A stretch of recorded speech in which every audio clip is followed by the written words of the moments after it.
warahmatullahi wabarakatuh. Alhamdulillahi rabbil alamin. Wassalatu wassalamu ala asrafil anbiya'i wal mursalin wa ala alihi wa sahbihi ajma'in. Asyhadu an la ilaha illallah wa asyhadu anna Muhammadar Rasulullah. Allahumma shalli ala sayyidina Muhammad wa ala ali sayyidina Muhammad. Allahumma shalli ala sayyidina Muhammadin al-Fatihi lima ughliqa wal khatimi lima sabaq nasiril haq bil haq wal hadi ila siratikal mustaqim wa ala alihi haqqa qadrihi wa miqdarihil aliyyil azim. Amma ba'd. Qala Allah ta'ala fil Qur'anil Karim wa huwa asdaqul qailin wa bi qawlihi yahtadi muhtadun. A'udzu billahi minasyaitonir rajim. Bismillahirrahmanirrahim. Wa ma arsalnaka illa rahmatan lil alamin.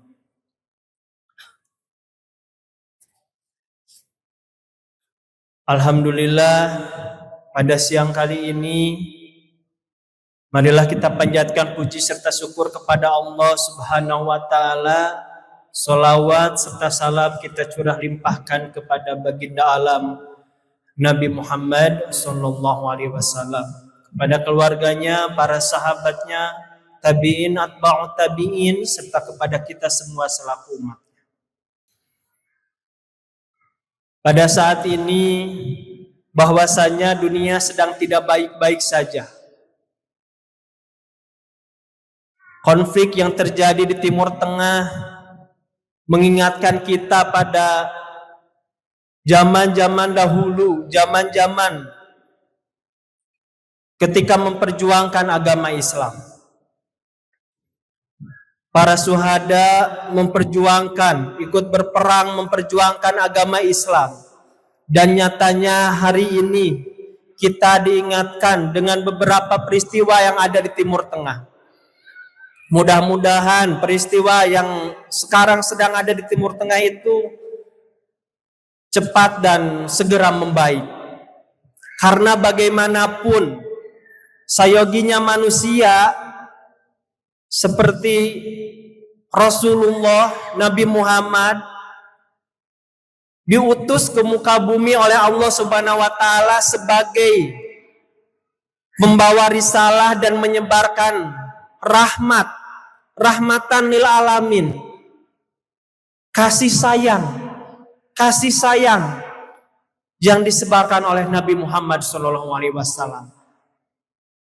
Sebagaimana dalam Al-Quran dijelaskan, wa ma arsalnaka illa rahmatan lil alamin.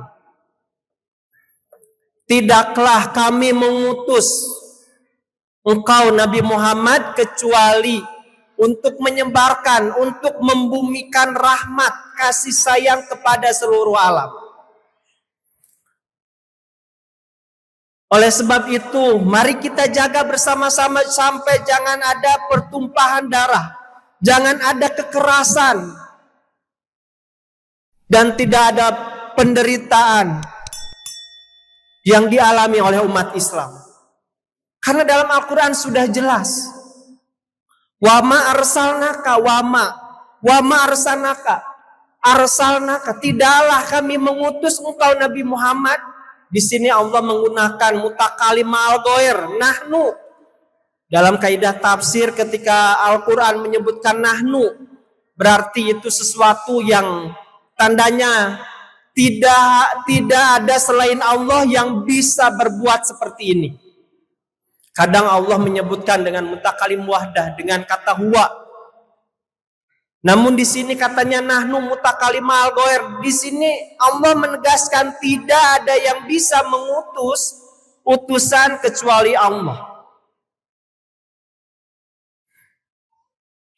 Dan di sini Allah mengutus Nabi Muhammad ila rahmatan lil alamin untuk menyebarkan rahmat kasih sayang kepada seluruh alam. Yang disebut rahmat itu, jika kita dilihat dengan konsep maqasidus syar'i, misalnya kita lihat konsep rahmat pada aspek politik, pada aspek sosial, pada aspek ekonomi itu sangat luas maknanya. Bahkan kalau santri lagi ngaji di pesantren biasanya ngelogat lafaz Bismillahirrahmanirrahim. Ada istilah Rahman. Itu kasih sayang Allah untuk seluruh umat. Begitupun dengan istilah rahmat yang ada di sini. Allah tidak membeda-bedakan pada hal ini bahwasanya seluruh umat yang ada di muka bumi, baik manusia, hewan, dan semuanya, sama Allah dikasih yang namanya rizki. Sama Allah dikasih yang namanya kasih sayang.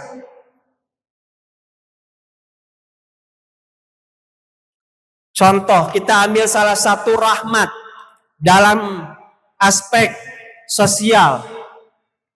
Bahwasanya untuk menghargai yang namanya perbedaan tidak harus diselesaikan dengan konflik. Baik konflik antar agama, konflik antar sesama muslim itu tidak harus terjadi. Karena sudah ada konsep rahmat ini jika kita mau mengamalkannya. Namun kenyataannya secara sosial kita masih banyak orang yang tidak toleransi, orang yang masih kukuh mempertahankan kebenaran menurut dia. Nah, itu harusnya sudah tidak ada. Kita harus melebur dengan sosial bahwasanya Allah menurunkan Nabi Muhammad untuk yang istilahnya rahmat, memberikan kasih sayang. Kasih sayang itu kan gak mungkin dengan kekerasan. Yang namanya kasih sayang dengan lemah lembut. Masa iya kasih sayang harus bertumpah darah? Masa iya kasih sayang harus dengan konflik? Kasih sayang itu dengan lemah lembut. Dalam aspek sosial tadi contohnya ketika ada perbedaan, maka kita selesaikan dengan musyawarah. Maka kita selesaikan dengan cara yang sopan, cara yang santun. Lalu jika dilihat kata rahmat menggunakan aspek politik.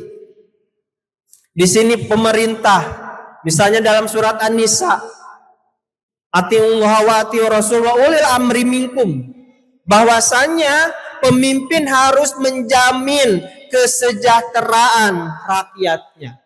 Itu konsep rahmat.